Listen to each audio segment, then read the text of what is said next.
ఫస్ట్గా బాయిల్ పెట్టుకుని కొద్దిగా ఆయిల్ పోసుకోవాలి.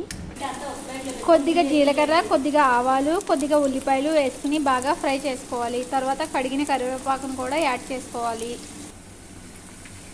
చిన్నగా కట్ చేసుకున్న టమాటాలను కూడా యాడ్ చేసుకోవాలి. దీంట్లో స్పూన్ ఉప్పు కూడా వేసుకోవాలి.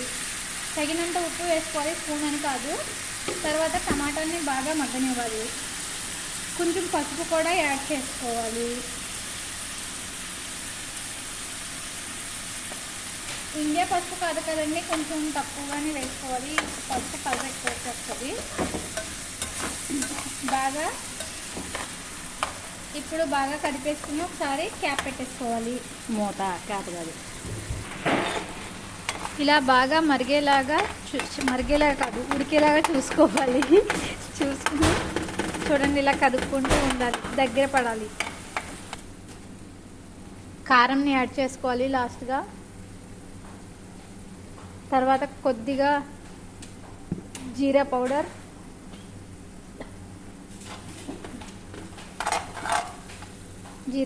యాడ్ చేసుకోవాలి.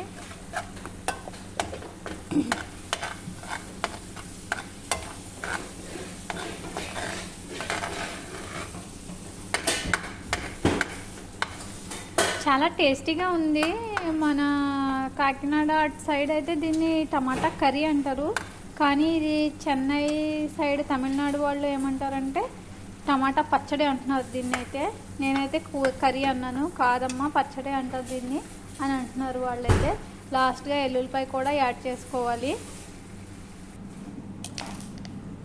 ఎల్లుల్లిపాయలని ఇలా దంచి లాస్ట్గా యాడ్ చేసుకుని స్పైసీగా తినేయడమే ఇంకా.